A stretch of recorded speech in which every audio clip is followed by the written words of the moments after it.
लोकसभा निवडणुकीत शिवसेनेनं 12 जागांवर लढत दिलेली आहे आणि भाजपसाठी 32 जागा सोडाव्यात या फॉर्म्युल्यावर शिवसेनेच्या आमदारांनी एकनाथ शिंदेंकडे नाराजी व्यक्त केल्याचं समजतंय। शिवसेनेनं 12 नव्हे तर 18 जागा लढवायला पाहिजेत असं मत या आमदारांनी शिंदेंकडे व्यक्त केलं।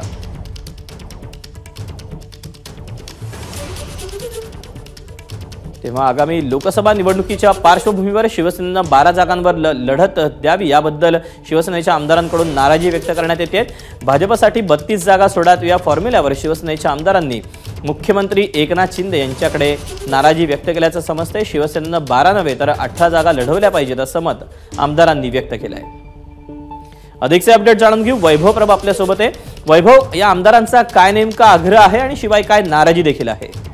दीपक, गेल्या काही दिवसापासून आपण जर ऐकलं असेल तर लोकसभा निवडणुकांसंदर्भातला अद्याप कुठलाही निर्णय स्पष्ट झालेला नाहीये। तर जास्तीत जास्त आहे ते संभ्रमाचं वातावरणच पाहायला मिळतंय।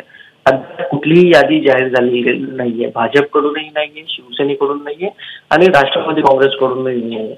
अशा परिस्थितीत शिवसेनेचं आपली मागणी अशी आहे की 2019 साली शिवसेनेनं 22 जागा लढल्या होत्या, त्यापैकी 4 जागांवर पराभव स्वीकारावा लागला होता आणि 18 एकूण खासदार आहेत ते विजयी झाले होते। आता 18 जागांवर शिवसेना विजयी झालेली असताना काही उमेदवार बदली केले जाणार अशा ज्या प्रकारच्या चर्चा आहेत आणि 12 जागांसंदर्भातला जो काही फॉर्म्युला येतो आहे त्यावरनं सगळ्या शिवसेनेच्या खासदारांनी आहे ते एकनाथ शिंदे यांच्याकडे नाराजी व्यक्त केलेली आहे की या संदर्भातली सुस्पष्टता आहे ती लवकरात लवकर यावी, जेणेकरून आचारसंहिता लागण्याच्या आधीच सर्व खासदारांना आहे ते त्या भागात तयारी करण्यासाठी सोपं जाईल, सोयीस्कर जाईल। परंतु अशा परिस्थितीत कुठलाही प्रकारचा ग्रीन सिग्नल आहे तो अद्याप खासदारांना आला नाही। त्यामुळे चिंतेचं वातावरण खासदारांमध्ये होतं।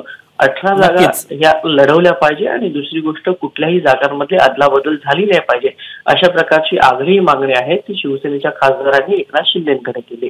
दीपक, वैभव, धन्यवाद दिलेल्या सविस्तर माहितीबद्दल। एबीपी माझा, उघडा डोळे बघा नीट।